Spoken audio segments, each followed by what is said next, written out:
Gracias por su preferencia y continuar junto a nosotros en la primera emisión de Informa TVX. Nos encontramos en este momento en el segmento de entrevistas, jueves 27 de abril. Como le he anticipado, el tema que vamos a desarrollar es el mercado de la caña de azúcar y reformas al marco normativo. Ya están conmigo Luis Betaglio, presidente de Asprocaña, y Carlos Rivera, de la Mesa Nacional de Productores de Caña de Azúcar, por el pago del bagazo. Bienvenido, Luis. Qué gusto que nos acompañe. Muchas gracias, Carlos, y un saludo a tus televidentes. Gracias a usted por estar con nosotros. Carlos, bienvenido a TVX. Buenas tardes, Carlos. Gracias por la invitación y un saludo a los televidentes. Gracias por estar con nosotros esta mediodía y me gustaría que iniciemos la entrevista antes de ver de lleno el tema del bagazo, que es uno de los puntos que Asprocaña ha estado promoviendo en las últimas semanas. Luis, me gustaría que hablemos un poco sobre los agentes económicos alrededor de la industria de la caña. ¿Quiénes son los agentes involucrados en la producción, en la comercialización, en la agroindustria del azúcar en este país?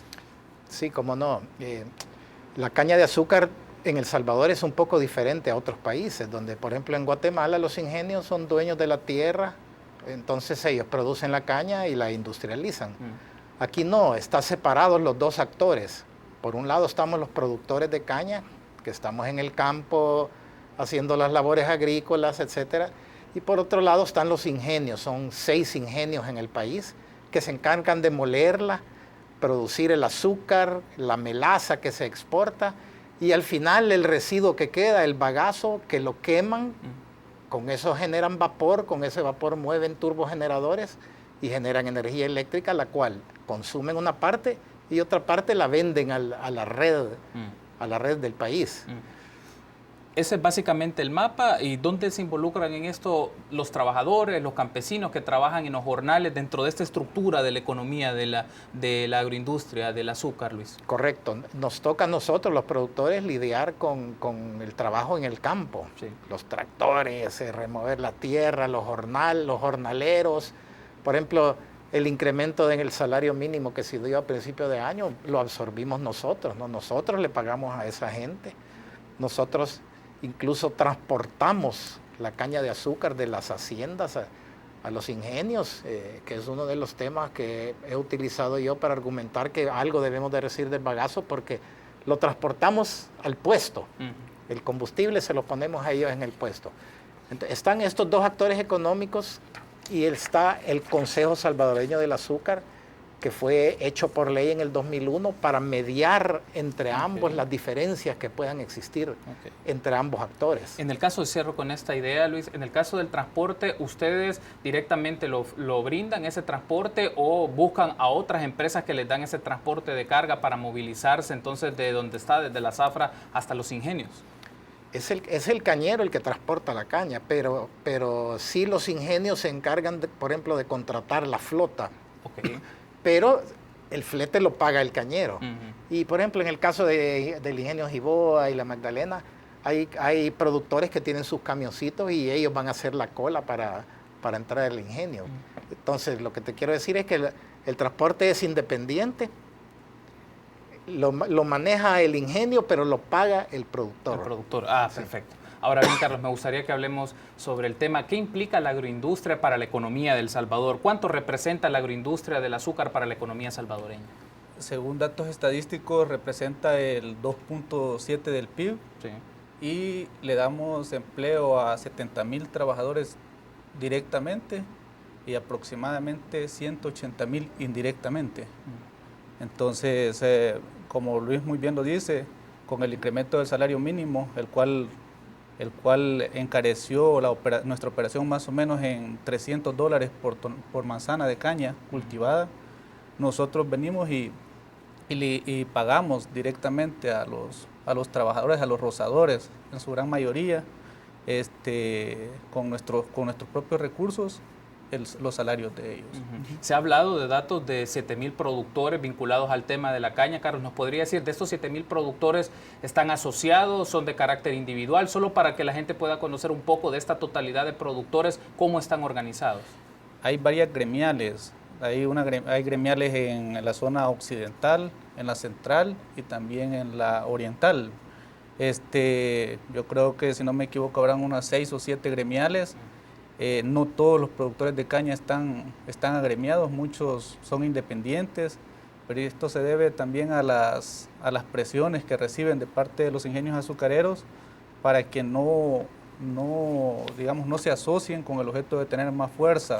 Entonces lo que ellos hacen mejor es mantenerse al margen de muchas gremiales con objeto de evitar problemas con los ingenios. Ese es un punto relevante y solo me gustaría saber en respecto a asuntos económicos, ¿la agroindustria del azúcar recibe algún incentivo fiscal? Y si lo recibe, ¿quiénes son los favorecidos en esto? ¿Los ingenios, los productores, los exportadores? ¿El Estado le brinda un sistema de incentivos a esta agroindustria, Carlos? Directamente no, pero sí hay digamos, un subsidio implícito en lo que es el mercado interno del azúcar. La producción del país más o menos este año ronda los 16.4 millones de quintales de azúcar. 6 millones de quintales se venden en el mercado interno a un precio preferencial de $33.50 el quintal. 1,5 millones se venden al mercado americano a un precio aproximado de unos $27 por quintal, y el mercado mundial, que más o menos son 10 millones de quintales los que se venden, actualmente ronda los 15 centavos y medio por quintal. Entonces, si tú notas el mercado interno, que es un precio regulado por el CONSAA, que lo preside el Ministerio de Economía, le da una utilidad al sector como para poder soportar las fluctuaciones del mercado internacional. Ese es un punto relevante y quiero aprovechar solo para mencionar unos datos, Luis y Carlos, para tener sus valoraciones sobre esto. Según el Banco Central de Reserva, en su informe a marzo de este año, el valor de las exportaciones de azúcar constituyen $81.2 millones, mucho más que el mismo periodo en el año 2016, que fueron $35.2 millones. Es decir, en lo que va el primer trimestre del año, Luis, la exportación de azúcar ha sido bastante favorable. Entiendo que los mercados más fuertes son Estados Unidos, Indonesia y Taiwán. Cuando se habla de esto de las exportaciones, este tipo de generación de ingresos, de riqueza, ¿a quién le queda? ¿Cómo se distribuye esto?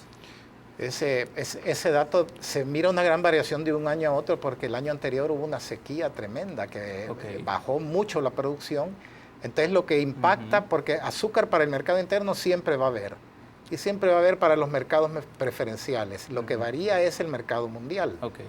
Entonces, con la baja que hubo de producción, se exportó muy poco al mercado mundial y se refleja en las cifras que tú estás mencionando. Ya este año ha habido una recuperación y se mira en las cifras igual. Entonces, lo que sucede es que, de acuerdo a la ley, los productores y los ingenios se reparten los ingresos que genera la caña de azúcar. Y la ley estipula de que se deben de repartir en ciertos porcentajes. En este momento, el 54.5% de los ingresos que genera la caña de azúcar va para los productores, que somos 7,000 productores, y el 45.5% de los ingresos va para los ingenios, que son 6 ingenios. Entonces, de esa manera está establecido en el CONSAA.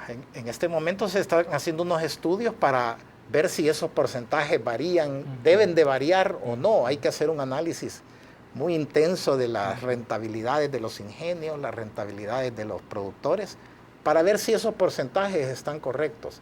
Pero lo más importante es que la ley fue hecha en el 2001 y solo contempla los ingresos del azúcar y la melaza. ¿Por qué? Porque en el año 2001 eran los dos componentes que generaban verdadera riqueza del sector.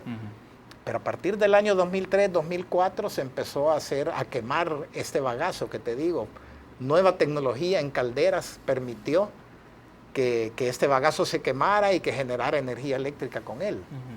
Pero no está incluida en la ley, y de ahí viene la lucha nuestra de que las cosas han cambiado en 16 años. Hay una cosa más que genera dinero y no nos parece justo de que esa riqueza, que es la biomasa, que es el único petróleo que tiene El Salvador, porque El Salvador no tiene petróleo, pero tiene biomasa que se quema y es como combustible. No nos parece justo de que quede solo en las manos de 6 ingenios los beneficios que esto brinda. Estamos luchando por incluirlo en la ley para que esos beneficios se logren repartir entre todos productores. Ese es un punto importante, la mención que usted ha hecho, Luis, y me gustaría tener su apreciación sobre esto, Carlos. Un debate que se habla cuando se trastoca el tema del azúcar y su distribución en este país es sobre todo los ingenios y quiénes son los dueños de los ingenios, porque siempre está el tema que esto se concentra en un pequeño grupo familiares que por años han estado moviéndose en esto. ¿Cómo entra esta relación de que los ingenios con respecto al tema del bagazo se están generando ingresos, están generando riqueza y, como mencionaba Luis, esto no necesariamente se redistribuye a los demás miembros de la cadena productiva del azúcar? ¿Cómo valora usted este rol de los ingenios y su concentración en ello? Mire, los ingenios se concentraron, digamos, por cuestiones políticas. En los años 95, 98 se privatizaron varios ingenios. Sí. También en el 2001 al 2005 se cerraron 3 ingenios. Se cerró Ingenio El Carmen, Ingenio Chanmico, Ingenio San Francisco. Las familias que controlan los ingenios, para darle un dato, Compañía Azucarera Salvadoreña es la mayor accionista de Ingenio Chaparrastique también. Estos 2 ingenios manejan el 47% del mercado nacional y también preferencial. Ingenio El Ángel es el mayor accionista de Ingenio La Magdalena. Estos 2 ingenios suman el 27,5% de participación. Entonces la familia Wright es la que controla el Ingenio El Ángel y la familia Regalado la que controla la Compañía Azucarera Salvadoreña. Estos 2 ingenios controlan el 75% del mercado. Esto es un cártel, un oligopolio, un monopolio, está concentrado. Ellos han creado la empresa Dizúcar, que es la que comercializa el azúcar a nivel nacional, y ellos controlan el precio del azúcar, las cantidades que le venden a los mayoristas, las cantidades que le venden a supermercados, o sea, es un control 100%. Yo platicaba un día con el superintendente de competencia y él me dice, mire, yo no puedo castigar a los ingenios por ser un monopolio, pero puedo investigar, digamos, el comportamiento monopólico cuando uno se aprovecha del poder que tiene. En el caso de, digamos, el mercado de la caña de azúcar, por decirlo así, los 4 agentes que manejan los 6 ingenios, ellos tienen el poder y en la asociación azucarera se ponen de acuerdo cómo van a manejar la situación y no permiten que los 7,000 productores de caña reciban más beneficios.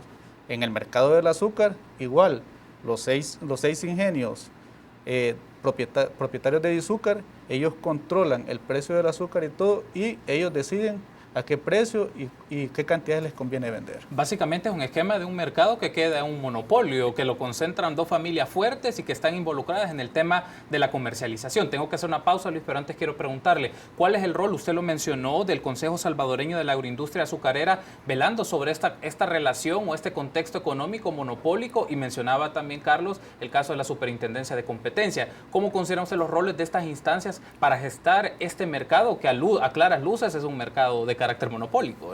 Correcto. En el año 2001 se creó la ley de la producción, industrialización y comercialización de la agroindustria azucarera de El Salvador. Creó el ente que se llama el CONSA. Y el CONSA está conformado, por una parte hay productores, por otra parte hay industriales y está el gobierno. Y la función del CONSA es mediar. El gobierno debe de mediar entre productores y entre ingenios para que aquello camine y exista justicia, etcétera. El problema es que la ley está ahí, las letras son muy bonitas, pero no se hace cumplir en muchos de sus aspectos. Y eso es lo que nosotros venimos a señalar. El CONSA no está funcionando. Para darle un ejemplo, el CONSA en el artículo 11, literal 20, dice de que es él el que debe autorizar expansiones en los ingenios y expansiones en las áreas cultivadas de caña. Pero del año 2010 para acá, la producción de azúcar llegó de 10 millones a 17 millones de quintales. De 75,000 manzanas más o menos a 120,000 manzanas, sin que exista ninguna clase de orden, ninguna aprobación ni nada. Hoy estamos viendo los problemas. La gente se está quejando, se están talando manglares para sembrar caña, botando árboles de coco, removiendo para producir más, se están regando y río abajo ya no llega el agua. Entonces, ese es el marco que debe de controlar el CONSA. y a juicio nuestro no está cumpliendo su labor. Tenemos que hacer una pausa, pero me gustaría que en el segundo bloque toquemos este punto. Esta ley de la que se habla sobre el tema del azúcar requiere reformas, no solamente al caso del bagazo, sino a otras áreas. Me gustaría que platiquemos sobre eso y también el posicionamiento que ha tenido la Asociación de Azucareros. De momento, permítanos una pausa. Volvemos en minutos.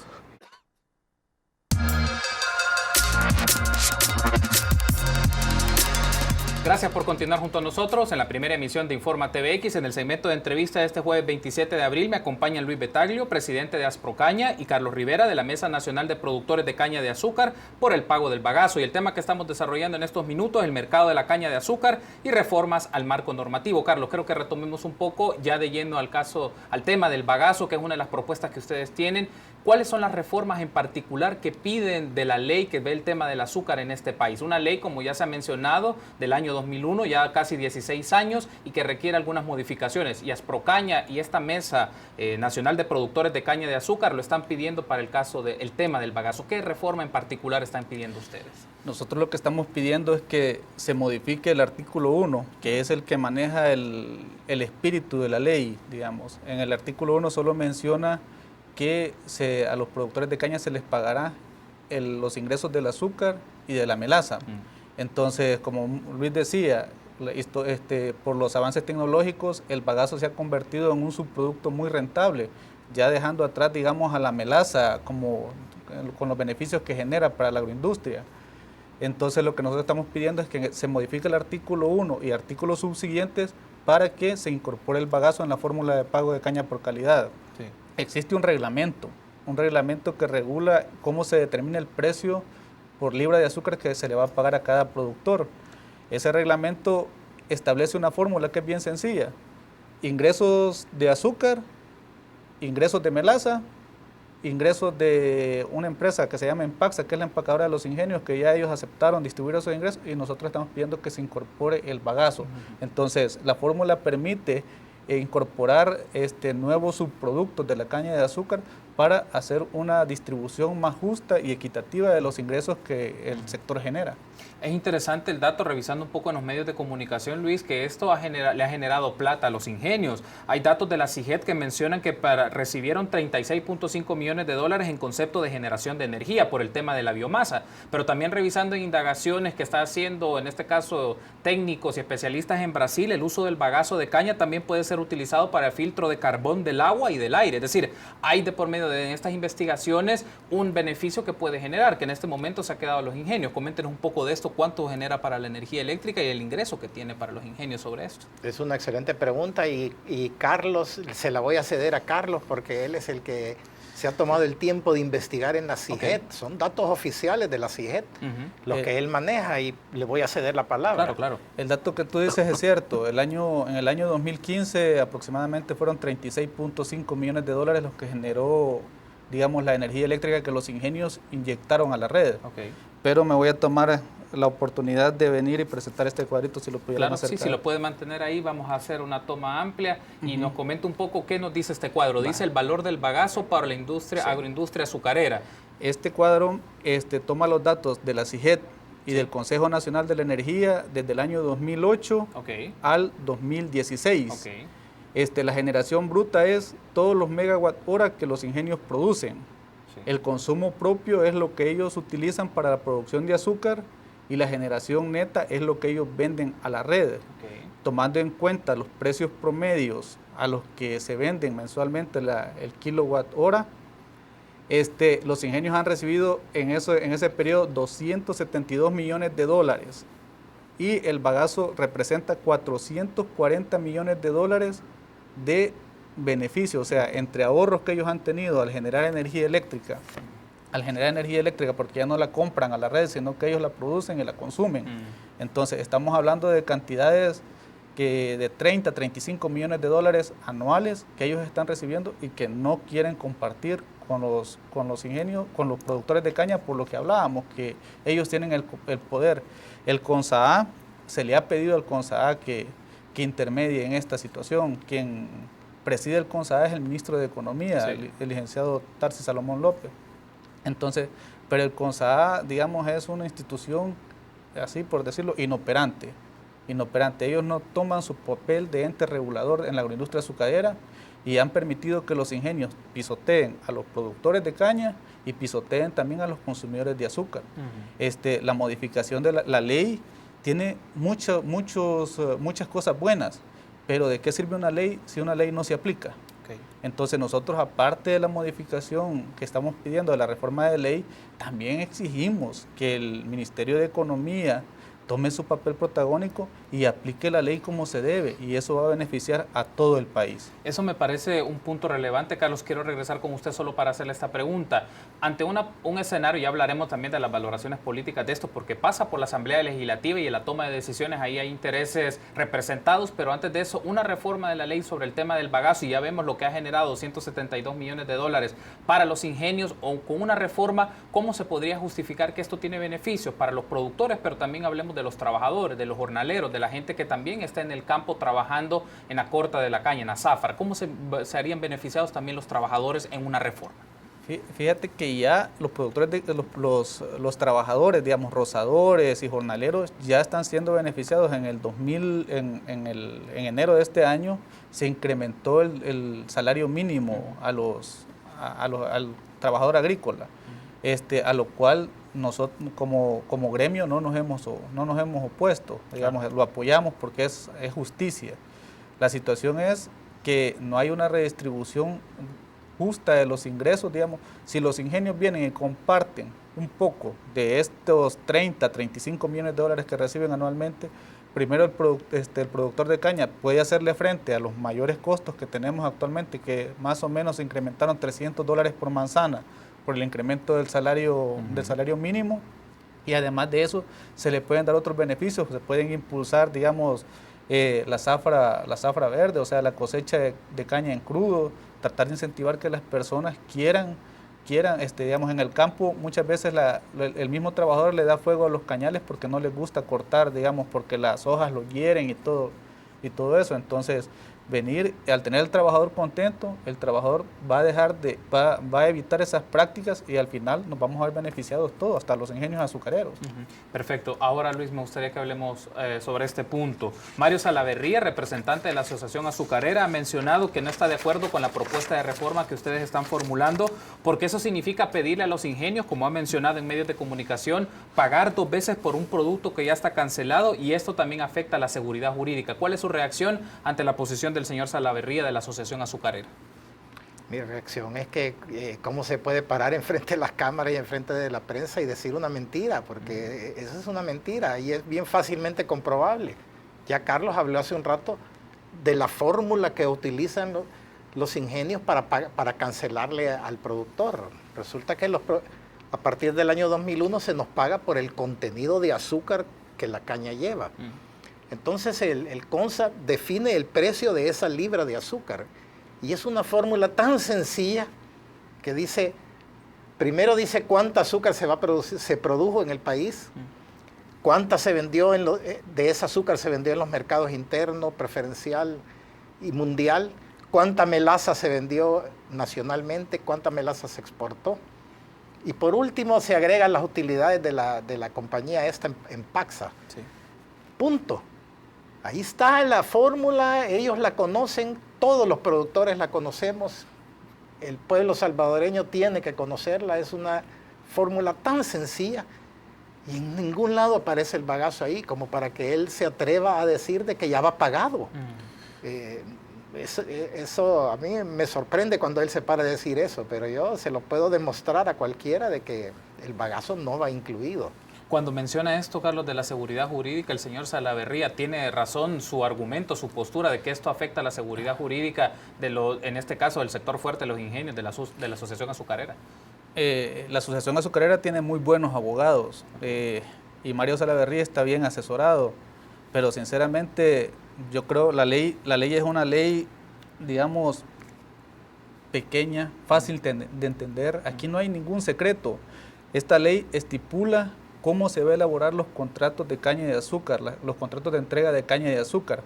Cuando un productor de caña se acerca a un ingenio, viene y elaboran un contrato donde el productor de caña nos comprometemos a entregar la caña a los ingenios, pero en ese contrato no se estipula a qué precio se le va a pagar al productor de caña, sino que es a posterior que el CONSAA se sienta en base a las proyecciones que se hacen y él dice a qué precio se le va a pagar por libra de azúcar que el productor de caña entregue al ingenio. Sí. Entonces es un contrato, digamos, es un contrato que no es como cuando yo voy y compro un vehículo, que me entregan el vehículo y yo entrego el dinero y se cerró el negocio.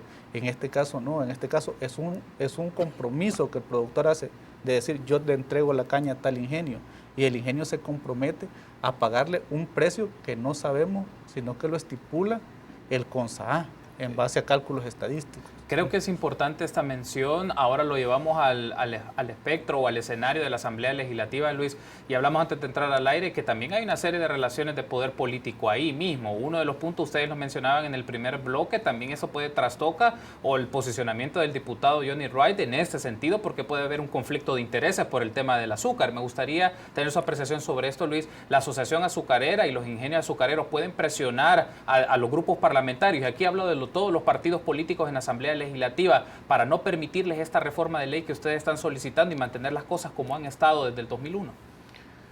Nosotros pensamos de que políticamente es una cosa que ni se debería de pensar, debería de pasar en 10 minutos la reforma de esta ley, porque es una cosa que cualquier persona en la calle le pregunta, mira, los cañeros producen el bagazo, el azúcar y la miel final en el campo, la transportan al ingenio, pero reciben de pago solo el azúcar y la miel final. ¿Tú crees que es justo que reciban algo por el bagazo?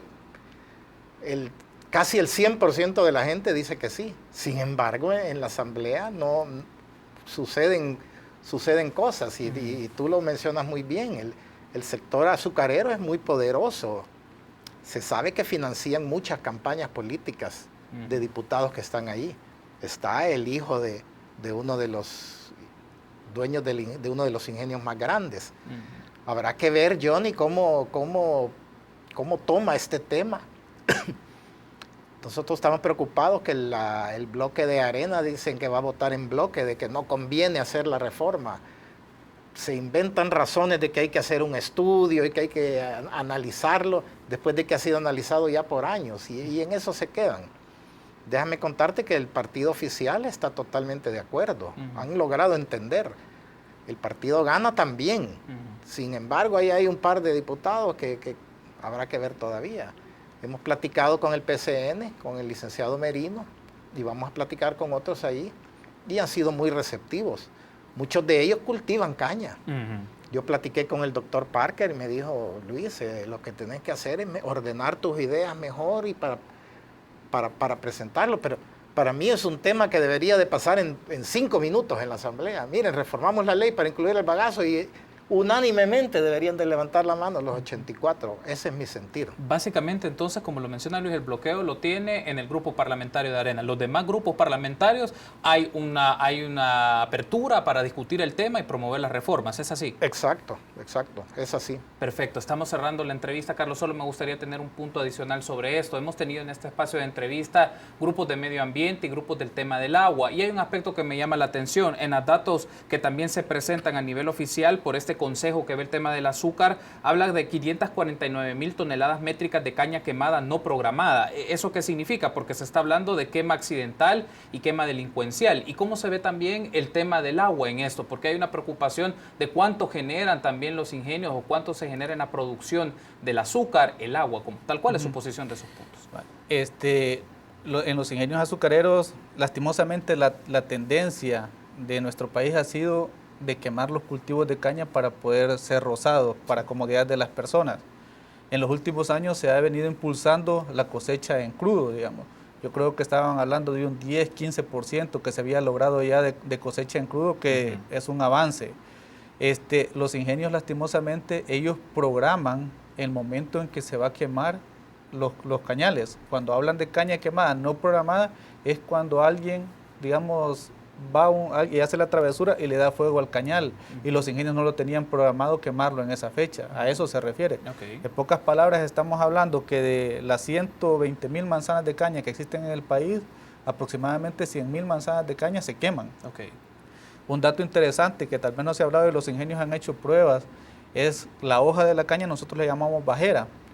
Al cortar en crudo la caña, esa bajera se puede recoger y se utiliza para la generación de energía eléctrica. Ya se hicieron pruebas y todo lo demás, y es un rendimiento en toneladas, yo creo que anda arriba de 50 toneladas por manzana. O sea que es un ingreso adicional que se puede obtener.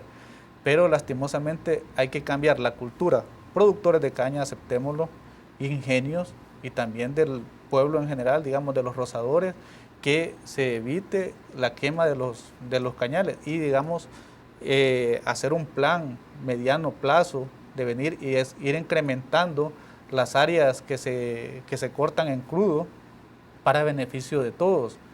El tema del agua, yo creo que el CONSAA, vuelvo y retomo, el CONSAA es el que debe regular, digamos, las áreas que se cultivan de caña de azúcar y no permitir que ni productores de caña, ni ingenios, que lastimosamente en los últimos años los ingenios han venido y han desplazado a los productores de caña. Ya los ingenios tienen cerca del 40% de las 120,000 manzanas, ellos las controlan. Entonces a mediano plazo, poco a poco nos van desplazando y van a llegar a tener el 60, 70% sin ningún problema. O sea, este monopolio va creciendo. O sea, entonces el CONSAA debe de venir y tomar, como decimos, su papel protagónico y venir y no permitir que se talen bosques, que se talen manglares, que se siembren a orillas de ríos, digamos, aumentando el riesgo para las comunidades.